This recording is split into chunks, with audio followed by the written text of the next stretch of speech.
The cafe was buzzing with the usual afternoon crowd, families chatting over steaming lattes, students hunched over laptops, and the faint aroma of fresh pastries mingling with the rich scent of coffee. But in one corner, tension hung thick in the air like an unspoken storm. Mark Thompson, a single dad in his mid-40s, sat quietly at a small table with his 8-year-old daughter, Lily. He was helping her with her homework, his calloused hands gently guiding her pencil as she traced letters on a worksheet. Mark's face was weathered, lines etched from years of hardship, but his eyes held a quiet warmth reserved only for her. Little did anyone know, including the burly man storming toward them, that this ordinary scene was about to erupt into something unforgettable. It started innocently enough. The man, broad-shouldered and tattooed with a shaved head and a perpetual scowl, had been arguing loudly with the barista over a botched order. His voice boomed across the room, drawing uneasy glances from patrons. When he turned to leave, he bumped into Lily's chair, spilling her juice all over the table. "Watch where you're sitting, kid," he snarled, not even bothering to apologize. Mark looked up calmly, wiping the spill with a napkin. "Hey, easy there, it was an accident." No harm done. But the man, fueled by whatever rage simmered inside him, wasn't having it. "You telling me what to do, Pops? Mind your own business before I make you." The cafe fell silent. Mark felt Lily's small hand clutch his sleeve, her wide eyes filled with fear. He had faced worse, far worse in his past life, but that was behind him now, or so he thought. He stood slowly, keeping his voice steady. "Look, we're just trying to have a peaceful afternoon. Let's not escalate this." The bully laughed, a mocking bark that echoed off the walls. He shoved Mark hard in the chest, sending him stumbling back into the table. "Peaceful? I'll show you peaceful." And then, without warning, his fist flew, connecting squarely with Mark's jaw. Pain exploded across Mark's face, but he didn't retaliate, not yet. He tasted blood, felt the old instincts stirring, but for Lily's sake he held back. The bully grinned triumphantly, towering over him. "That's what you get for mouthing off, old man." As Mark steadied himself, wiping blood from his lip, whispers rippled through the crowd. Someone pulled out a phone to call the police, but the bully didn't care. He leaned in close, his breath hot and reeking of cheap beer. "Stay down, or I'll make sure your little girl sees what a real man can do." That was the line that crossed everything. Mark's eyes narrowed, a flicker of something dangerous passing through them, a shadow from a life he had buried deep. But he said nothing, just helped Lily gather her things as the bully sauntered toward the door, laughing with his buddies who had watched the whole thing unfold. Word spread quickly in the small town. By evening, the incident was the talk of the local diner, the grocery store, even the bar where the bully, known as Jake Harlan, held court. Jake was a local tough guy, a former high school football star who never grew out of his glory days. He bragged about the wimp he'd put in his place, embellishing the story with each retelling. "Guy thought he could stand up to me, one punch and he was done." His friends slapped him on the back, buying him rounds. But back at home, Mark was tending to his bruised jaw with an ice pack while Lily sat on the couch, her homework forgotten. "Daddy, why didn't you fight back?" she asked, her voice small and trembling. Mark knelt down, pulling her into a hug. "Sometimes, sweetheart, the strongest thing you can do is walk away. But remember, real strength isn't about hitting, it's about protecting what matters." That night, as Mark lay in bed, memories flooded back unbidden. He hadn't always been just a single dad working as a mechanic in this quiet suburb. 20 years ago, he was Sergeant Mark Thompson, a legend in Delta Force, the elite special operations unit that handled the missions no one else could. They called him Ghost for his ability to slip in and out of enemy territory unseen, taking down threats with precision and calm. He'd saved countless lives, earned medals he kept hidden in a box under his bed, but it all came at a cost. His wife Sarah had died in a car accident while he was deployed overseas, leaving him to raise Lily alone.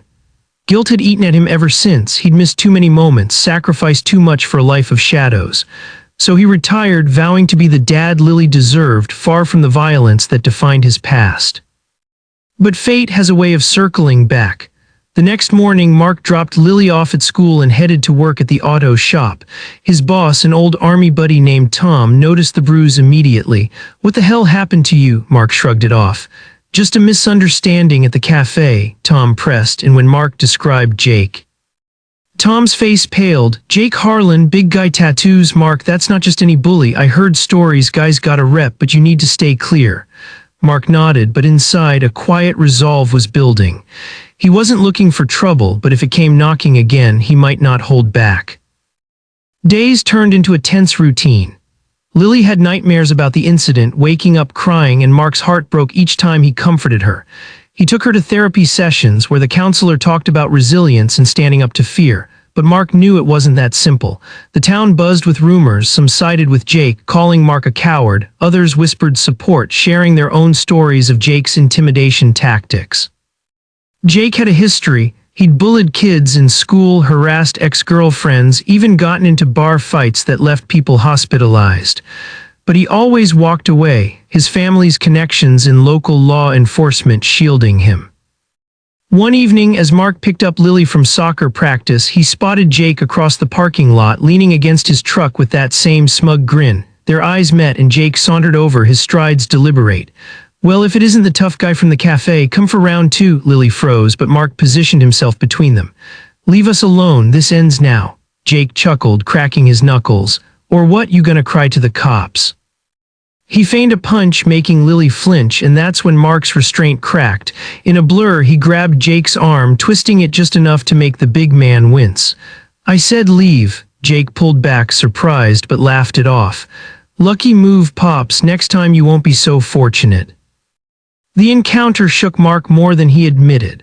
That night he dug out the old box from under his bed, the medals, the faded photos of his Delta team. Staring at them, he felt the weight of his past.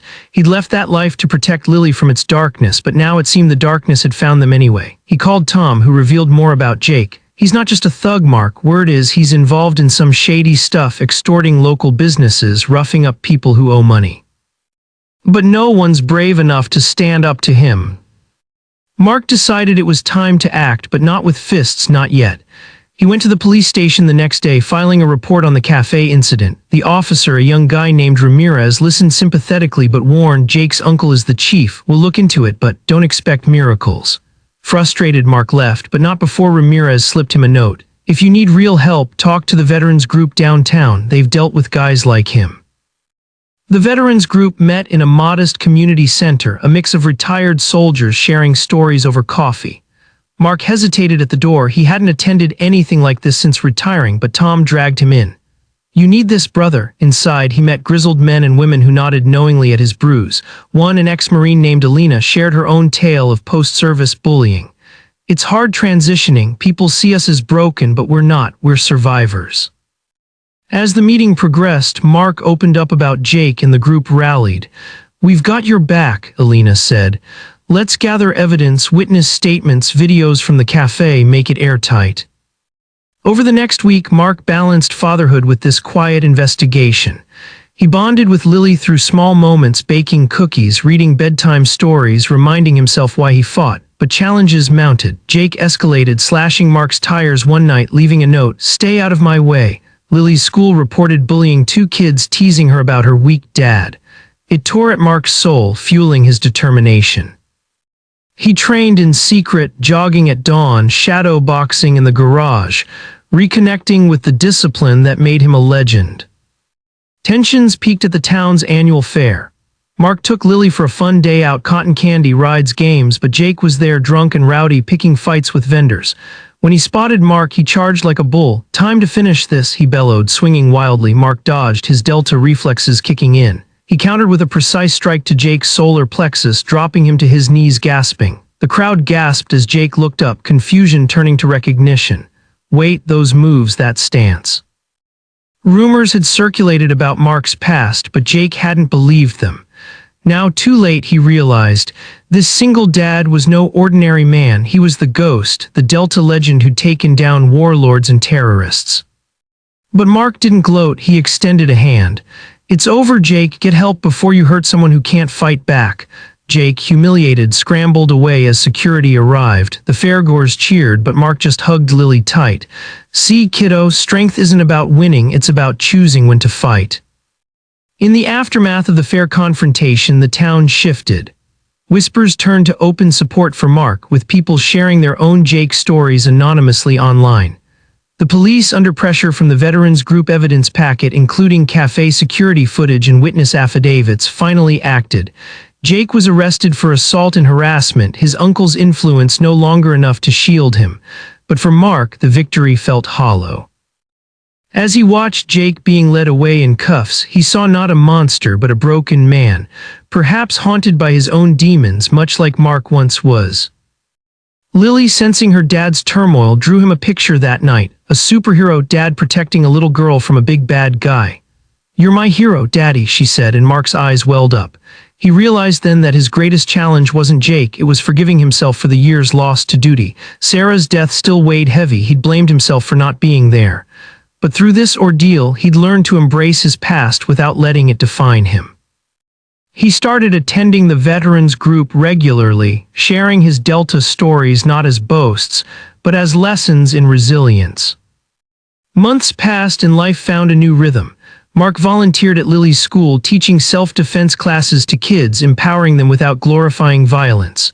"It's about confidence," he'd say, demonstrating simple blocks. One day a shy boy approached him. "My dad's like that bully. What do I do?" Mark knelt down. "Talk to someone you trust, and remember, you're stronger than you know." The boy nodded, and Mark felt a purpose reignite, using his legend status to help, not harm. Emotional depths ran deeper. Mark visited Sarah's grave for the first time in years, Lily by his side. "Mom would be proud of you," Lily said, placing flowers. Mark choked back tears. "She'd be proud of us both." It was a turning point, releasing pent-up grief. He started dating again, cautiously, a kind teacher named Anna from Lily's school. Their first date was simple, coffee at that same cafe, now a place of redemption. Anna listened to his stories, her eyes wide. "You're more than a legend, Mark. And you're real." Challenges weren't over, though. Jake, out on bail, sought revenge subtly, spreading lies online, claiming Mark was the aggressor. The town divided briefly, with some old friends of Jake's harassing Mark's shop. Business dipped, bills piled up. Mark faced sleepless nights, doubting his choices. "Maybe I should have just let it go," he confided in Tom, but Tom shook his head. "Nah, brother, you stood up, not just for you but for everyone he's hurt. That's what legends do." Inspired, Mark rallied the community.